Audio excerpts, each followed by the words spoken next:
Let's bring in Sky News contributor Gary Hardgrave. Gary, Queensland's Labor government is facing a massive budget black hole as their war on coal comes back to bite them. For the past 2 years, their controversial royalties hike brought in $25 billion from coal, but the latest state budget reveals this will shrink to $5 billion a year by mid-2028. Yeah. So what's going to happen? Are taxpayers being expected to fill that massive gap, or is the government they're going to wake up and realise they can't walk away from coal because it's keeping them afloat? Yeah, the real answer for Queensland is to borrow the phrase from Donald Trump, drill baby drill, dig baby dig, because that's where the money comes from when it comes to Queensland's budget. But look, let's face it, this is a government that's lost its way. It is the walking dead. They can't wait till the 24th of October because all of the traps that they've set for an incoming Crisafulli government are already in place. So they have sabotaged the next 4 or 5 or 6 years of Queensland economic life, frankly. And until we get some certainty back into the system, you're not going to get the investment that we need, because we actually do, in all seriousness, have to start new coal mines. We actually have to use more coal to burn in our power stations to create cheaper electricity for other industries. And we used to have the cheapest electricity in the world here in Queensland. We had so much of it, it was just everywhere. That back in the day of Joe Bjelke-Petersen, I have a few issues with Joe, who didn't, but let me tell you, back in those days, there was so much electricity, they were inventing new ways to use it. They put in an electrified railway line 600 miles north of Brisbane to Rockhampton. They gave everybody money to go and buy those dreadful box-like air conditioners to hang out of their lounge room windows. Please use our electricity. We've got so much of it.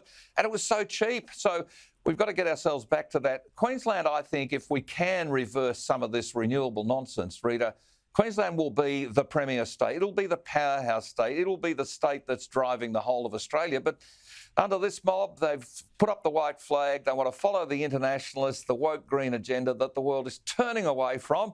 But that seems to be the only inspiration you've got for this current walking dead Queensland government. But you've got the Libs who've signed up to these bold emission targets that the Queensland government wants to run with. So I do really hope there's a 180 turn there at some point, because if they're going to be implementing similar policies, we're not going to be in a much better position. Elsewhere in the budget, there is a promise to pump nearly $30 billion into the health system as it struggles with some of the worst hospital overcrowding and ambulance ramping times in the country. But again, where is this money coming from, Gary? From borrowing, so we're just going to debt. We'll go further into debt and the taxpayer will wear it with increased charges. It's the Victorian model. I love this other little one, 52... Exactly. I used to joke that Anastasia Palaszczuk could be renamed Danastasia because she was taking all of her inspiration from Daniel Andrews, AC, AK, KBG, whatever he is, I don't know, whatever particular gong he's got. But, Rita, here again, in all seriousness, there is a complete lack of proper planning for the future. We need more hospitals. We actually need 400 more schools in Queensland, and no one knows where they're going to go. But a little gem, $52.5 million being spent over the next 4 years to increase the number of staff for members of parliament. I mean, the last thing we need is more members of parliament. The last thing we need are more staffers. I mean, if you think the current crop of MPs all around our parliaments are bad, wait till you see their staff, and they all want the job somewhere down the track. So money is getting wasted, and $30 billion into health. Well, they'll spend at least 10 or 15 billion on clipboard carriers going around checking who's actually doing the work on any given day. This is not a good plan. Well, again, that is the Victorian model again. That's just have a lot of bureaucrats, have a lot of public servants who are going to vote for Labor and make sure you get re-elected. Now, today, Treasurer Jim Chalmers said that Australia's economy is on track for a soft landing that will see inflation brought back under control. It's currently just above the RBA's target of 3.6%. But I've got to say, Gary, I was in the supermarket yesterday, and I'm sure I'm not alone in observing this. You would not think our inflation rate is anywhere around the 4% mark if you look at things like grocery prices. They have increased considerably. Cost of living pressures from other things that aren't included in the basket of goods that we use to measure inflation. I just wonder how divorced from reality that inflation figure is, because you only need to do the weekly shop to see how much more it's costing than a year ago and 2 years ago.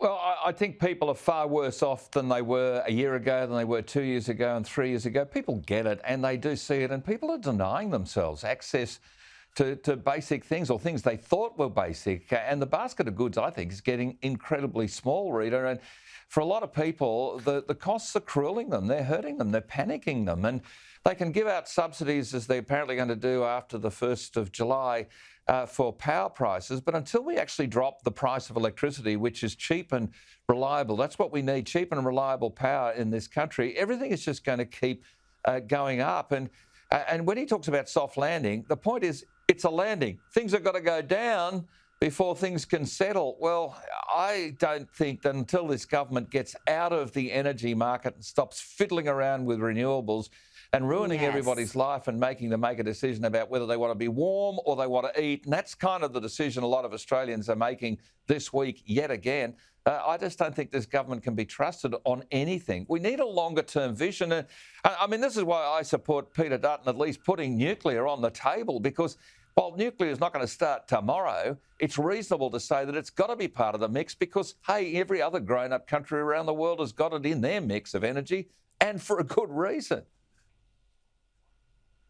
Absolutely. And talking about cheap, reliable energy, the Australian Energy Market Operator insists that warnings of electricity shortfalls and unreliable supply is going to fire up investors to put more money into renewable projects.